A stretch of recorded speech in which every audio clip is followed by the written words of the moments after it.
Hello, welcome to this breakout session on plans for pilots from Jarrow to Catalonia.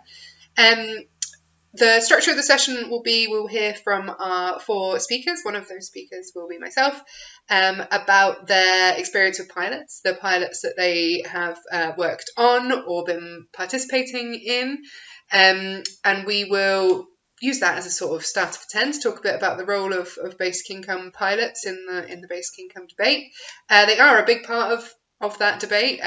Basic income pilots are our only sort of access to primary data, largely, on what a basic income would do. There are a couple of instances of a universal basic income policy in certain places, but largely when we talk about what would a basic income do for people, or what has a basic income done for people, that comes from basic income pilots. There is sort of two poles to the conversation about pilots, or two sides to the opinion, which is we don't need any more pilots, we have enough evidence, we just need to get on with implementing the policy. And then the other pole of that is there's no evidence, we need to do more pilots to know whether it's a good idea to do at all.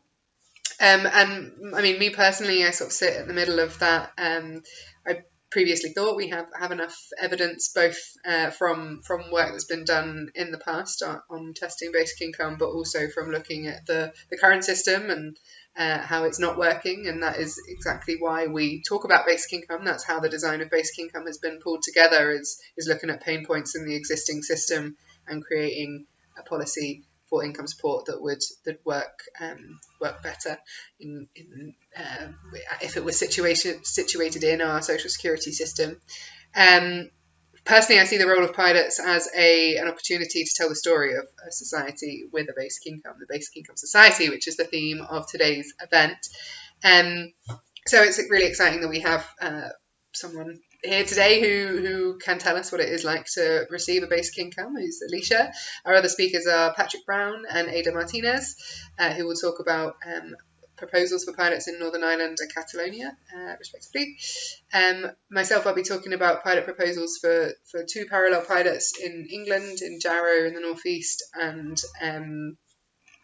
Grange, which is an area of East Finchley in North London, that we have developed in collaboration with the communities in those areas and a research partner from Northumbria University, Matthew Johnson and Elliot Johnson. I think it's important at the start of this event to talk a bit about the work that has been done already in the UK on pilots, other than by ourselves that are doing some of that work on those pilots. But the main, or the most significant, I suppose, work that has been done on basic income pilots in the UK has been led by devolved governments. So first, this was the Scottish Basic Income Experiment Feasibility Study, which was funded by Scottish Government, £250,000, and led by four local authorities, Glasgow, Edinburgh, North Ayrshire and Fife. And this was a big research project, essentially, to look at what the perfect basic income experiment in Scotland would look like. And they did indeed design a very, very fantastic proposal for basic income experiments that would be incredibly robust, that would do a very, very good job of testing a genuine basic income, that has the 5 characteristics of a basic income policy: universal, unconditional, cash, regular, and paid to the individual. Unfortunately, those pilot proposals needed collaboration from central government, which was not secured. There was no support from central government to run those pilots. The reason that support was needed was to make sure that they could meet a do no harm principle and guarantee that people would be better off for having, or people wouldn't be worse off, I suppose, for having participated in that pilot, or in those pilots that they designed. That work was the foundation, or at least was a hint to Welsh Government on how they could design a basic income experiment that would be more feasible in Wales. And that indeed is the first basic income pilot to be delivered in the UK. 500 people in Wales are currently receiving a basic income, and they will do for another year or 2 years, depending on when they joined that pilot. Those people participating in that pilot are people leaving the care system. So over the course of a year, starting last July, everyone that turned 18 and sort of left the care system would be offered a place, or offered to participate in this pilot. So that's about 500 people over the course of the last year have joined this pilot. They're receiving £1,600 a month, and they will do for 2 years, so the 2 years following their 18th birthday. And there will be an evaluation of this pilot, and we will learn a lot about the impacts of a basic income from that pilot, specifically focused on this target group, but obviously some of that will be similar for all of us. We've yet to be seen what the policy impact of that pilot will be. I've got my fingers crossed personally that will become a permanent policy for care leavers in Wales, but also that it will have implications for policy in Wales, maybe a basic income in Wales. Perhaps this is something that other devolved governments can take inspiration from, maybe Scotland learning some lessons, and then also hopefully using those stories to make the case for a basic income across the UK. Another really key thing that I'm keen to mention before we hand over to our speakers in a moment is that the US has really taken this strategy of pilots really to the nth degree. There's over 100 pilots been proposed and being delivered in the US at the moment. And these take many different forms. Some of them are very large, thousands of people, funded by government or mayoralities. Some of them are very small, a dozen people funded by philanthropy. But what they seem to do, what they are doing very effectively in the US is building the case for basic income through these pilots, telling the story of the people that are receiving a basic income in the US, working together across these pilots to pool data, but also very importantly, build a collective narrative, tell that story in a cohesive and powerful way, also in collaboration and handing over the mic to the people that are receiving those basic incomes so they can tell the stories for themselves. We have Scott Santens later on at this event today, delivering a keynote. Scott is a very well-known figure in the US basic income scene and receives a basic income himself that he crowdfunds. So I'm excited to hear from him later. But for now, we're going to pass over to our speakers. So the basic income scheme for artists in Ireland started in September, October of last year. Participants receive €325 per week, which is paid once a month and is taxed. In order to be able to be eligible to receive it, participants in their applications had to prove that they had a professional arts practice, that they were recognised by their peers. There were lots of kind of cumbersome hoops to jump through. I'm actually an artist educator, and a significant amount of my income comes from teaching, and I had to separate that actually. So I had to be able to show that they were two distinct things from each other. And that, I was receiving arts grants for producing art. I had participated in residencies. I was in exhibitions and all of that kind of stuff. But I suppose when the names were drawn, so 2,000 people are receiving the pilot, the basic income, and then I don't know the number, for how many people are in the control group. So in September, they notified the 2,000 participants that they had selected from the lottery. I was told I was eligible, but I actually wasn't selected. That came about 3 or 4 weeks later. I got an email to say that 26 of the original lottery candidates were no longer eligible to receive the income scheme. So they had either entered into education or they'd emigrated from the country. Those being some of the requirements for your participation in it, that you're not in full-time education and obviously in the country. And then about 3 hours after receiving the email, I got a phone call from the department actually saying, "Did you get our email? And will you accept the place?" And I didn't actually say yes straight away. I wasn't sure at that point because I was teaching. I had committed to a year of teaching. I thought, I'm not sure that I can make the most of receiving this income, given that not all of my time is free and able to work on my arts practice. But I did say yes about 3 days later. I spoke with my accountant and I thought, it's a 3-year pilot. So although at the beginning of the pilot, in terms of what the research is looking at, time spent in creative work and your well-being, I knew I was going to be overloaded trying to do things, but I felt that maybe it would allow me to take some risks further down the line. And that's kind of where I'm at the moment. So I have a list of the things the research are particularly interested in, and I can talk a little bit about what that research looks like from a participant perspective. So they're really focused on sort of career viability. sectoral retention, so keeping artists in the sector. Like me, I'm also an educator. Can we keep artists working just as artists? Income stability and well-being. Those are the kind of primary factors that are dictating the questions. So every 6 months, the participants and the control group fill in a survey, and it's about your time, your finances, and specifically they have a lot of questions around our well-being as well. So I suppose the time is split into your leisure activities. Do you go to the gym? Your care work, if you're a carer, as well in your, your training, if you do small bits of training, then obviously your creative practice and how that might look in terms of experimenting, research, making of work, exhibiting of work, and they're quite specific down to the hour in the day, which is kind of a laborious job to do every single week, and a little bit embarrassing some weeks when you sleep a lot.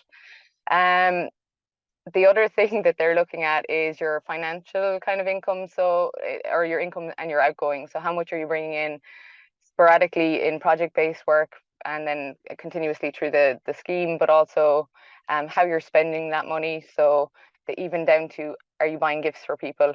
Are you spending money on leisure activities and that kind of thing? So it is quite an intensive thing to fill out in terms of the research on their side. And difficult to know as well. I know in some of the other conversations that I've been a part of around this, it's sometimes difficult to categorize your time in terms of care work versus leisure time, or if you're sitting watching television with a parent that you've just gone to visit, is that care work because you're hanging out with your parents and you're doing things for them while you're there, or is it leisure time because you're not productively doing or making artwork? So some of the categorizing of things is a little bit difficult. There was one other question, I know it's only 5 minutes, that you had asked us to consider, which was about the key takeaways, which is difficult because we're really in the first third of our pilot. But Kate Pickett said something there around value and how, people can be made to feel valuable by being allowed to participate in it. And I would argue that actually even being deemed eligible was something like that. It was, oh, okay, I am actually an artist. Okay, amazing. That in itself, being kind of labeled as such by the department, a government department, was sort of like a validation of things that you do a lot of times for free. But there's a lot of pressure as well. There's a lot of pressure to feel, it feels like you need to answer. I don't know the right way to answer. I don't know if there's a bias in the way that the research is being read.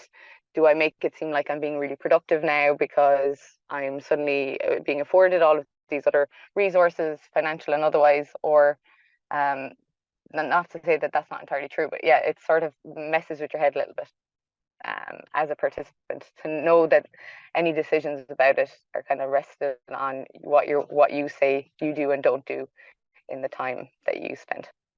So that's my. Thank you. Really appreciate that. I mean, it's fascinating.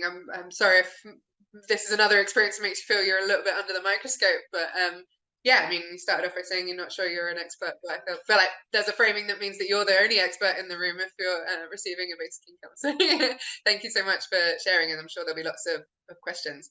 Patrick, are you happy to just be teed up and get chatting?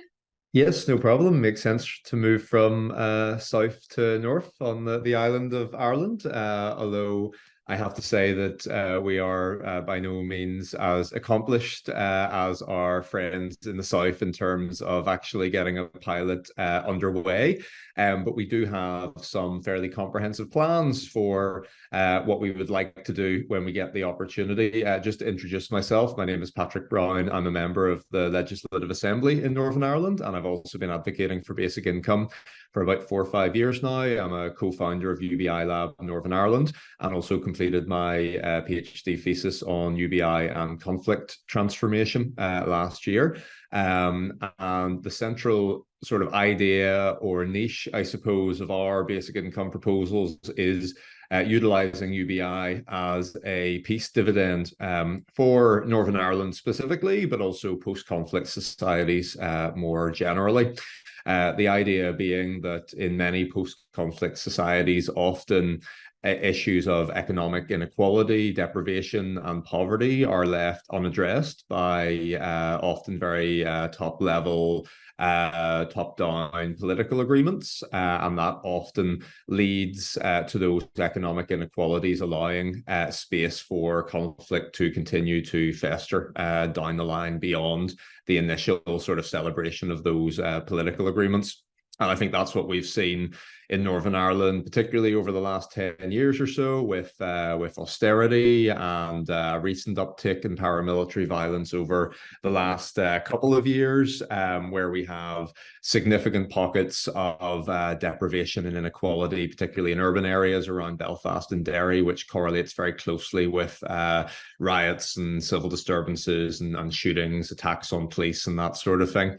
And unfortunately, if you map the areas of Northern Ireland worst affected by the Troubles, the period of violence lasting 30 to 40 years here, over areas that are the most deprived in Northern Ireland today, you get an almost perfect correlation between involvement in the period of conflict and economic deprivation. So we are proposing UBI as a solution, or one of the solutions to those issues of economic inequality and deprivation. And we want to test UBI in those communities. So we've identified 2 trial locations in Belfast and Derry, the 2 biggest cities in Northern Ireland. We set out to try and test it in an urban area, first of all, in an area that is representative of as many backgrounds in Northern Ireland. So that's the 2 main traditions, Protestant and Catholic, as shorthand, and also areas that are in the top 10% most deprived wards in Northern Ireland. We also wanted to identify interface areas. So these are areas where the 2 communities have had a history of conflict, negative interactions, flare-ups, if you will, of the violence that we've had. And we also identified the need for a saturation site type experiment early on. And the reason that we wanted that instead of a more dispersed pilot, like, for example, Finland, where they took unemployed individuals from right across the country, is because we really wanted to try and test the inter and intra-communal impacts of a basic income. So when you give it to everyone in a defined area, if you draw a circle on the map and give it to everyone in that circle, what are the additional sort of social changes and outcomes from that methodology? We launched a pilot proposal working paper in 2020 in September through the UBI Lab network, and we used that as a platform to basically lobby councils in the first instance to back UBI, and sort of started with that grassroots political level to build political momentum behind the concept. And we actually managed to get more than half of our 11 local authorities in Northern Ireland to back the idea of UBI in principle, and a number of them to also back a trial specifically. And on the back of that, we established a steering group of local authorities, of which Belfast and Derry City Council emerged as leaders, who were willing to actually put resource behind a feasibility study, taking the concept of a peace dividend from our working paper and actually looking at how that could be delivered through central government here in Northern Ireland, what it would cost, what the likely outcomes and impacts would be through a trial, but also exploring what the wider benefits would be of UBI if it was rolled out right across Northern Ireland, and what the associated costs of that would be, and how we might be able to pay for it. In terms of the specific model of UBI as well, we proposed that we would like to see a pilot reaching at least 1,000 people across those 2 cities, lasting at least 2 years, with a control group or control groups, with an amount of £200 to £400 a month of a top-up payment, with half of that amount for children under 16. So the reason we went for a top-up payment is that it would be in addition to any earned or unearned income. And we felt that trying to change the way that benefits were paid in Northern Ireland would create too much complexity and would make it politically challenging to see a pilot go ahead. So what we want to try and push for is legislation that can disregard that amount of basic income as earned income for the purposes of taxation, and also for means testing for benefits, so that basically people's benefits would not be cut as a result of receiving this money, and also they wouldn't have to declare it for tax purposes. We feel that a number of COVID schemes, particularly the Spend Local scheme, where everyone was given £100 to spend in the local economy during COVID here, do provide methods for how we could do this sort of scheme here without it being eligible for tax and so on. So we currently have the steering group set up that is delivering the feasibility study. We have since transitioned that into an all-party group at Stormont, which I am the chair of, and that came on the back of a successful pledge campaign by the UBI Lab Network in the last Assembly election. The major challenge we have at the moment, though, is that we need government to deliver this, which obviously has been the case in both Wales and Ireland through programme for government commitments there, pre and post-election. We don't have a government in Northern Ireland. Some of you may be aware of this. We haven't since our election last year. And until we have ministers in place, we aren't going to be able to move forward any of these proposals. But what we're doing in the meantime is trying to lay as much groundwork as possible to flesh out what that pilot would look like, what the potential impacts would be, what it would cost, and all that sort of stuff. We've already produced some research in terms of the economic modelling around UBI in Northern Ireland, and we found that depending on the amount it's paid at, it could cut poverty by 52 to 83%. And we've also done Northern Ireland-wide polling on UBI here, which found that 62% of those responding for or against UBI were for the idea. So a very significant majority that would support the introduction of UBI in Northern Ireland. We're hoping to launch that feasibility study basically as soon as Stormont, our central government, is returned. But unfortunately, I'm not in the know enough to give you a timeline on when that might be. So we are a watching brief at the moment and doing all the work we can in the background.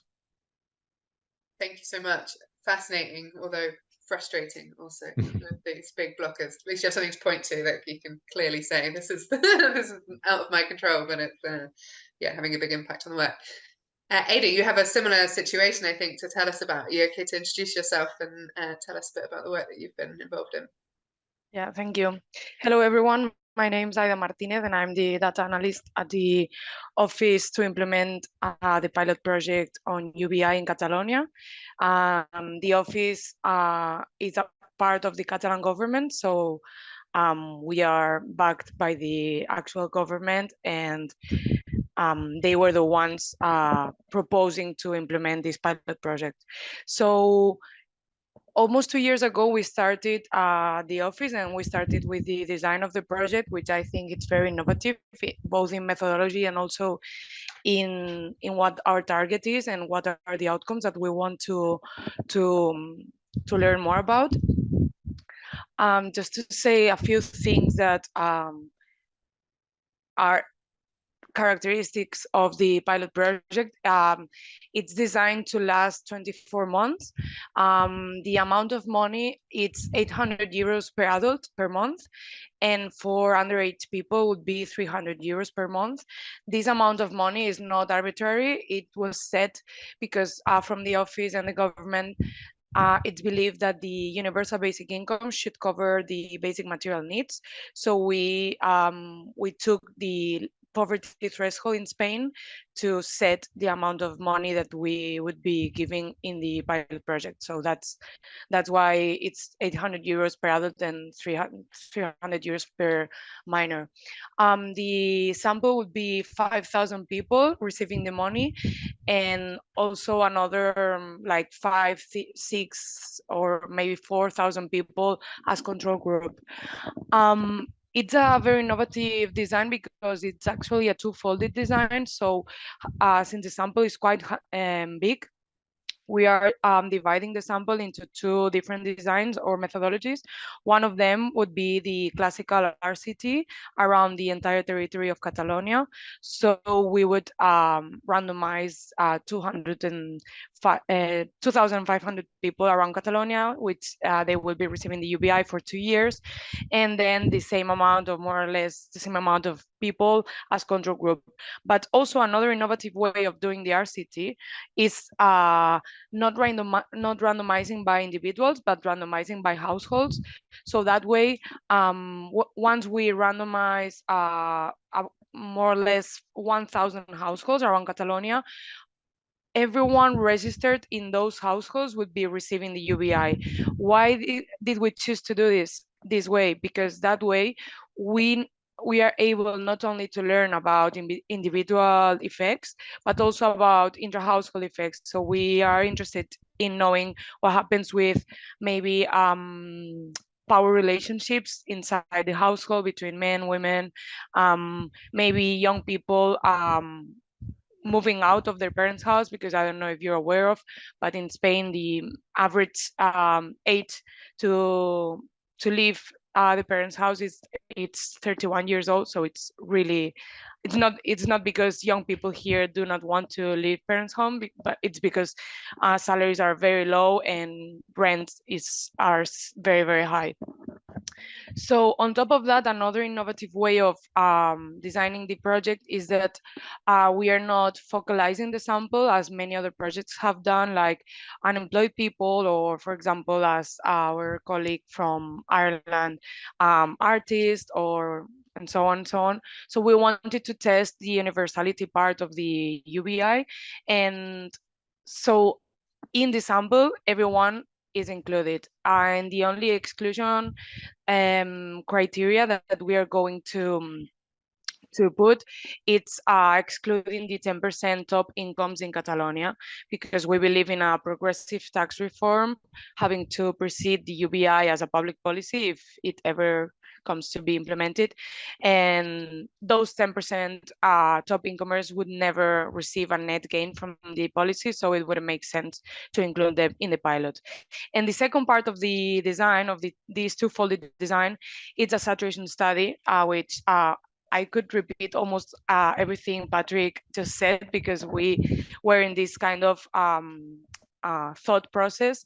We believe that putting UBI in an entire community would give us not only the sum of the individual effects, but also different effects, community effects, people participating more in society, in political affairs, and maybe getting together to build a cooperative, or, well, we will see. And so in that sense, we will make a saturation study into two municipalities, not very big, because obviously this is a pilot and we have budget constraints, but there would be two municipalities of more or less 1,200 inhabitants who would receive the UBI, also with this same exclusion criteria of the 10% top incomers, because of the same reasons. And the current situation right now about the pilot, it's frustrating too, as Cleo said, because one positive thing about being a pilot run by the government is that you're sure that you can negotiate some of the laws or some of the benefits, mixing together with other benefits and so on and so on. But the thing is that if you're in the government, you need to have a majority approving the budget to be able to implement the pilot project. So what we got is more or less horizontal support in this sense, because I don't know if you're aware, but in Catalonia, in Spain, there were a lot of manifestos for UBI right after the pandemics. And since there were so many manifestos from the from artist associations, LGBTQ+, I mean, it was like not too targeted. It was almost every kind of association or civil organization in society manifesting for it. That's why the Catalan government pushed to implement a pilot project. But what happens when this upbringing kind of dissolved after 2 years having passed the pandemics, is that some of the parties in parliament were against it.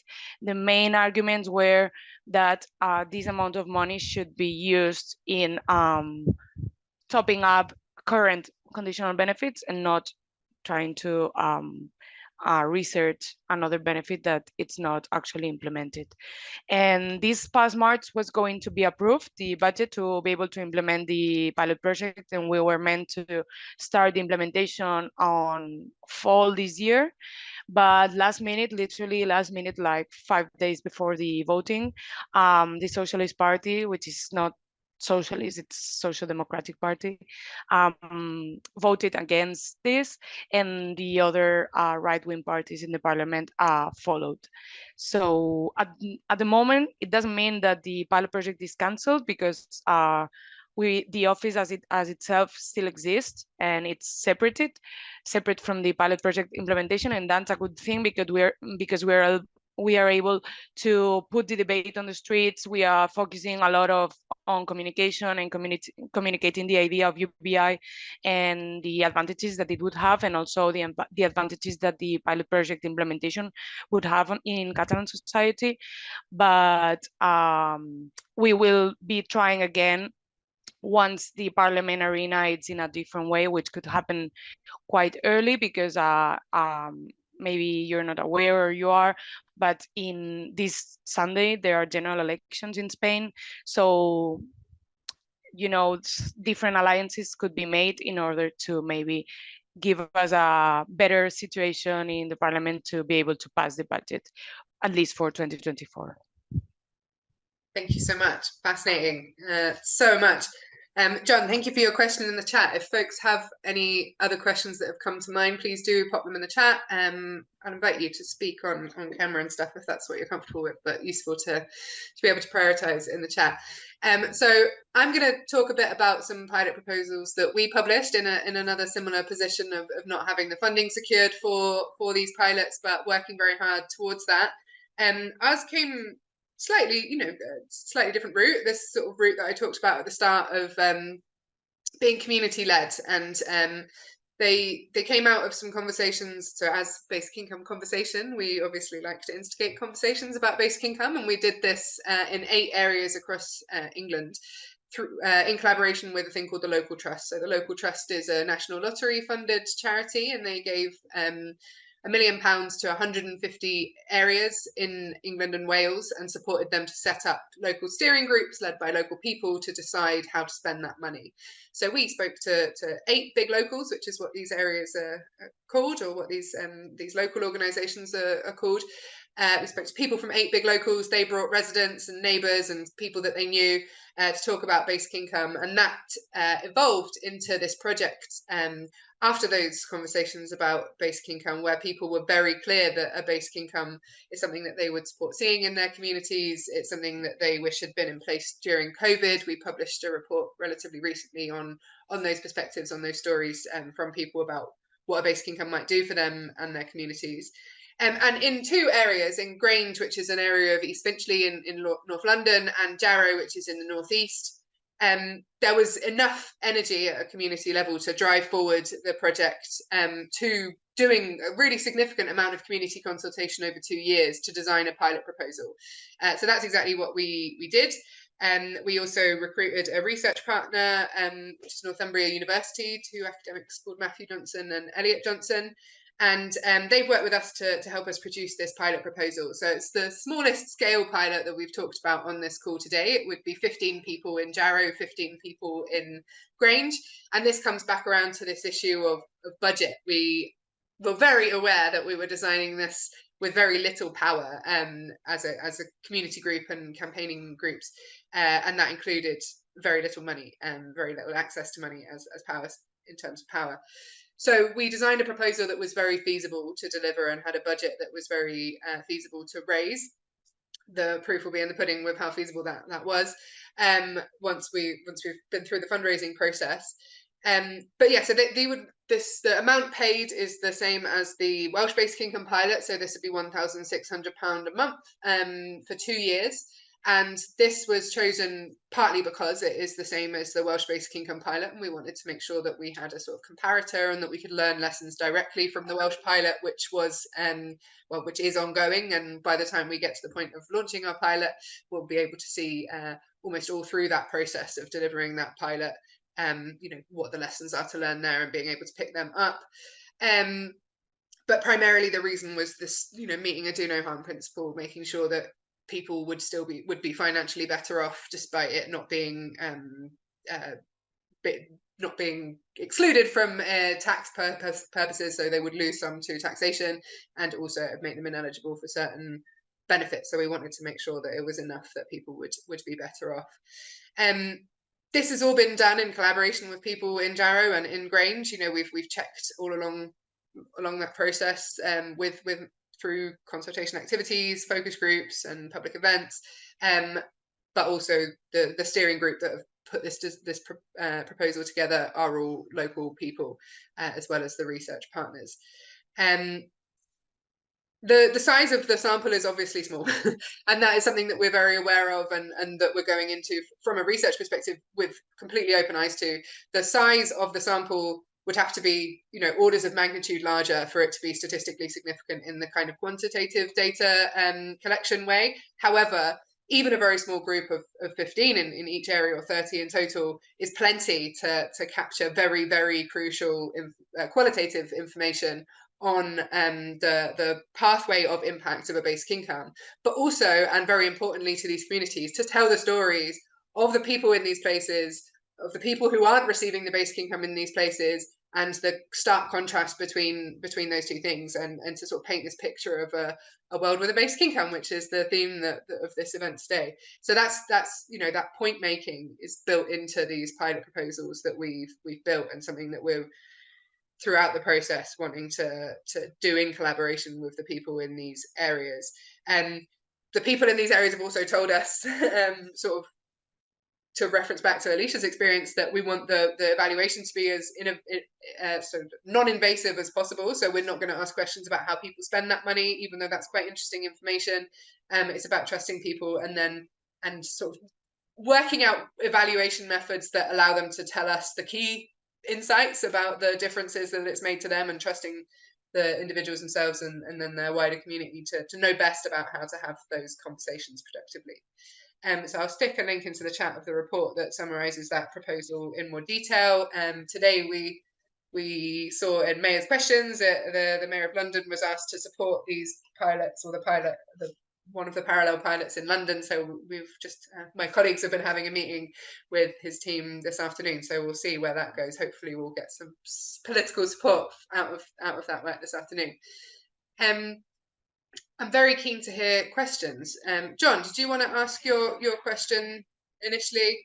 And then obviously there's been a lot of information thrown at you about lots of different pilots here. So no silly question, any more details, clarifications, etc.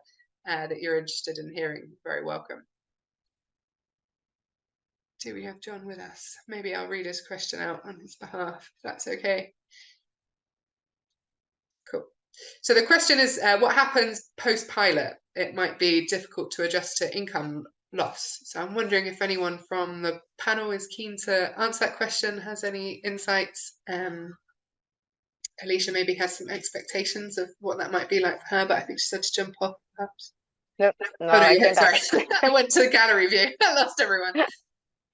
Yeah, I was thinking about that question when it popped up, and I suppose in some ways, as an artist, and it being an artist pilot, our income is sort of sporadic. So I don't know so early on if I'm just going to get really comfortable having this income stream and forget that what it's like to work on project-based, applying for grants, and that's where your income comes from, and it's kind of sporadic. So it's kind of hard. Yeah, I'm anticipating that it's going to disappear. And there is an acknowledgement at government level that, you know, the money, it's not guaranteed that they'll continue after the pilot. I mean, they've made that abundantly clear at every stage. It will last for 3 years and then we will see. So they're not going to make a decision either before the end of the 3 years. So I don't know. It's an impossible question, really. 3 years is a long time. Will I get comfortable? I imagine I probably will to some degree, because we're artists and we work on that kind of project level of work and sporadic income anyway. Maybe we'll be a little bit more shielded from that, because we're used to sort of stifling away a little bit for those times when you don't have it coming in. I don't know. An impossible question, I think. Thanks, Johnny. Good start off with an impossible question. Patrick, I've seen your hand jump up there. Yes, just to add to that, and similar to what Cleo was saying around engagement with individuals and groups that may receive the UBI, as a part of our feasibility study, we have carried out 3 focus groups, one with young people from both sides of the community in West Belfast, and then focus groups with a majority Protestant, majority Catholic community in Derry. And one of the things that came across consistently was that they would like support with financial planning throughout the pilot. So not people telling them how to spend it, obviously, but people that could help them, particularly the young people were very keen for this, that could help them save the money and use it to best benefit themselves, but also crucially to help them plan for potentially the end of the program and there not being a permanent basic income in place after that. So I think that was volunteered by them as individuals, and I think that was a valuable piece of information that we will take forward and trying to build a budget into in terms of our proposals. Thank you, Patrick. Fran, I can see we've only got 6 minutes left, so I'm going to jump through questions now. Fran, have you got a question for us or a comment?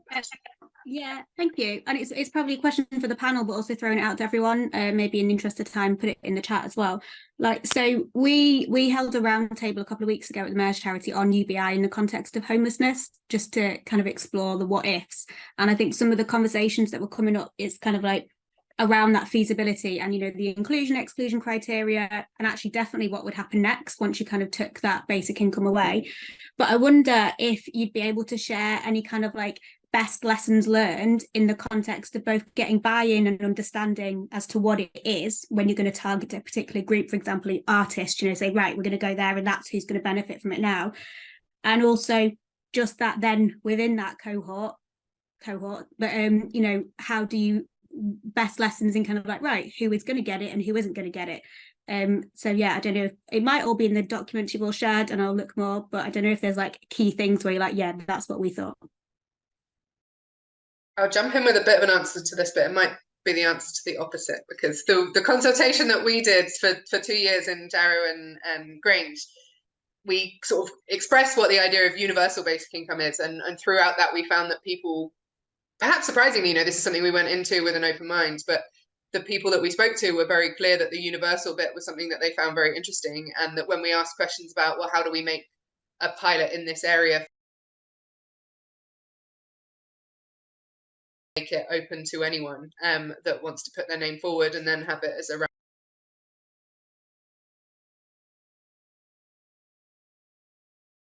pilots have been developed.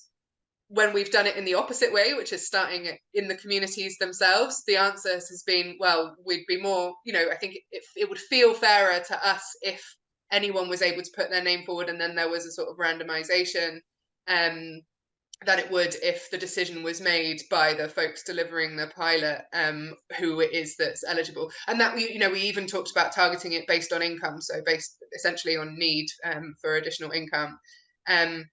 People, yeah, but still the universality or the openness there. But that is one. Perhaps we're biasing it by being a community group and with the sort of values and the interest in universal basic income that we came into these conversations with. But Ada, Patrick and Alisha, I'm interested to hear your experience. The inclusion and exclusion side of things is really interesting, actually, because, you know, there were parameters in terms of eligibility for artists, and then obviously artists as their own group were already an exclusionary group, you know, kind of this niche targeted group. So on the ground, sort of publicly in social media and when things were announced and that kind of thing, there was a lot of what about this group of people? What about these people? And a sort of a negative overtone to a lot of that. A huge amount of people that I now know got it, never said anything. For a good couple of months, people sat on it and they kept everything really, really quiet. And it wasn't until later, when it was sort of not being talked about publicly, that you're sitting down and you've caught up with somebody you haven't seen for a while, and then they mention that they got it, and you're like, oh, me too. And it's sort of this web of interconnectivity between participants that have received it has started to open up. But in terms of internally within the group, there was a huge amount of exclusion. I know a lot of practicing artists that weren't tax, what's that word? It's gone out of my head. But they're not tax compliant right now, and so they couldn't apply for it, or they wouldn't have been deemed eligible. So yeah, within the parameters itself, it was kind of exclusionary. I don't know if that answers the best practice sort of approach, but I don't know that universality is probably the only way to please everybody. You know what I mean? Maybe That's then you really don't even please interesting. everybody. Definitely lessons to learn from that. Yeah, and I suppose one of the defining features of basic income is the unconditionality, and another is the universality. So it's very, there's sort of, as soon as those get stripped away, both the experience of folks interacting with the pilot, but also the sort of legitimacy of the data it collects are kind of compromised. Patrick, Ada, did you have anything you wanted to add to this? So I would add that I suppose the way that we've tried to frame our trial is very much trying to lead with our intentions around peace dividend and framing it within the context of Northern Ireland. So I think a lot of that discussion around saturation sites, universality, who gets it, comes into what the political objectives and strategies are behind your trial. So obviously with care leavers and artists, those were specific policy objectives that they managed to synthesize with a basic income, if you will. Whereas I think with ours, there was definitely aspects of the focus groups where people were coming back and saying, well, my neighbor across the street doesn't need it. They earn X amount. There's no reason why they should get it. The people who really need it should get it. And we're sort of trying to counter that by saying, but do you not think that as a community it would be beneficial to have that additional resource, because it is a deprived community, and what do you think that the community collectively would benefit from having that sort of investment in your area? And people can sort of see the reasons and the benefits of that, rather than picking and choosing. But also then when you reflect on or raise the issue of the current welfare system and how stigmatized it is, people start to see the challenges of means testing and picking and choosing and the issues that creates. Thank you. I want to add, there's some surveys putting the idea that universality, it's more supported when respondents are told that the richest people would be ending up paying more than the more vulnerable people. So that's the thing. And in Catalonia, there was a survey run like 3 months ago by the government, and what was one of the big results was consistent on many other surveys around the world, which was universality was way more supported than unconditionality. That's one thing that we have to work on. And one of the... We're about to get pulled out of this room in 15 seconds time. So if we could pop the second bit in the chat in the main room so we can all learn. But I just want to say a massive thank you to all of our speakers and everyone attending for this very, very fascinating, very lightning speed session. So thank you all. I'll see you back in the main room. Sorry to interrupt you there.